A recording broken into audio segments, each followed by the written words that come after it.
õpilase ainus mure peaks olema õppimine, eriti keskkooliõpilaste jaoks, keda ootavad ees lõpueksamid. Tundub aga, et viimasel ajal see järjest enam nii ei ole, sest õpilased on hakanud tööl käima. Miks sina, Annika, tööle läksid? Mul oli palju vaba aega ja tahtsin seda kuidagi sisustada ja samas nägin, kui palju vaeva näevad mu vanemad, et ma saaks taskuraha ja siis mõtlesin, ma hakkan ise seda teenima enda jaoks. Kaidi, sina töötad ettekandjana ja klienditeenindajana spordipoes. Mis sa teed selle rahaga, mis sa saad? Raha enamasti kulub vabal ajal väljas käimise peale. Kindlasti ostan endale ka asju, riideid, telefoni, siis ka kingituse. Olen ostnud emale, ostsin külmkapi. Ja lihtsalt kulub, et selles mõttes palgad ei ole nii suured, et seda saaks kasutada. Olen ka reisimis käisin Saksamaal üksi. No ema algus küsis, kuna külmkap või teist värvis, küsis, mis külmkapil viga on. Ta ei saanud sellest aru algus. Aga siis ta oli väga üllatunud ja väga tänulik. Nii et ema ei ole öelnud, et lõpeta tööl käimine, hakka õppima? Ei, no selles mõttes mul on nii korras, et mina nagu ei kurda, et ma saan koolis väga hästi hakkama ka tööl käimise korral. Millal sa õpid siis? No selles mõttes ikka leidab vaba aega ja me ei ole nii raske, et kui tundides piisavalt tähele panna, siis saab hakkama. Kristo, mida sina teed raha teenimiseks? Olen laotööline ja teen lihttööd. Millist tööd? Täidan penoplastiga plastmassist anumeid. Ja kuidas meeldib töö? Kerge. Kas sa oled selles laos, kus sa töötad, kõige noorem tööline? Hetkeseisul küll, vist enda teada vähemalt. Ja ülemused ei ole selle kohta midagi öelnud? Ei ole, sest ma olen 18 täis ja võin teha tööd. Annika, mida sina oma rahaga teed? Jah, põhimõtteliselt see on mu taskuraha ja teen kõike, mis ma tahan selleks, et vabal ajal kuskile sõpradega välja või kingitused, hästi palju sünnipäevi on.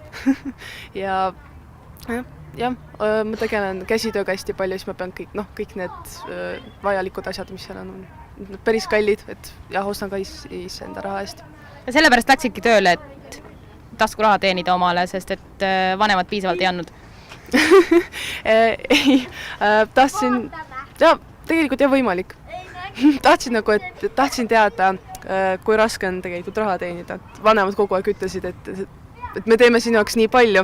Ja siis ma mõtlesin, et prooviks ka, saaks teada, kui raske see tegelikult on. On siis raske või? See töö, lapsehoidjatöö on nagu hobi.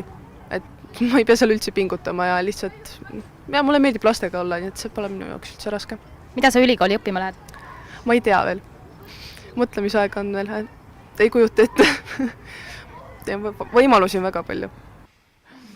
Kas te tunnete, et need õpilased, kes käivad tööl, nendel on ka viletsamad õppetulemused? Otse loomulikult, aga nii nagu üldse inimesed on erinevad, on ka õpilased erinevad, et mõni saab hakkama kõikide õppeülesannetega, aga siiski suur eramus, nende õppetulemused on langenud. Mina olen emakeele kirjandusõpetaja, enamus õppetööst on ka teoste lugemine, nad jäävad aja hätta ja kuna hästi paljud töötavad teenindussfääris, nad on õhtul hiljagi tööl, siis ka tundides on nad väga väsinud ja nende keskendumisvõime on langenud.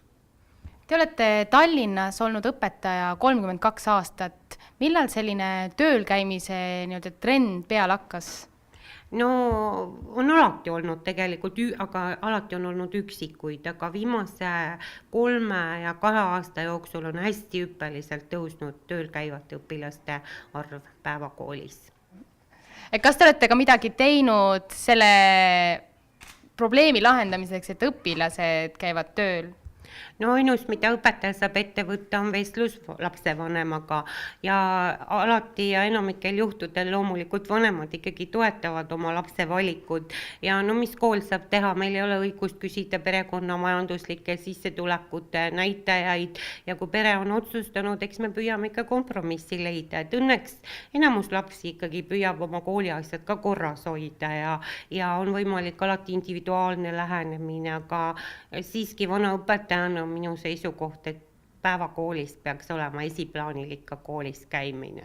Te olete ka lapsevanemate koosolekul seda probleemi tõstatanud? Ja me oleme sellest lapsevanematega vestelnud ja nemad nende seisukoht on ka, et elu nõuab, kuna sissetulekud, laste nõudmised ja nii edasi on kasvanud ja Eestis on praegu sellised sotsiaalsed olud.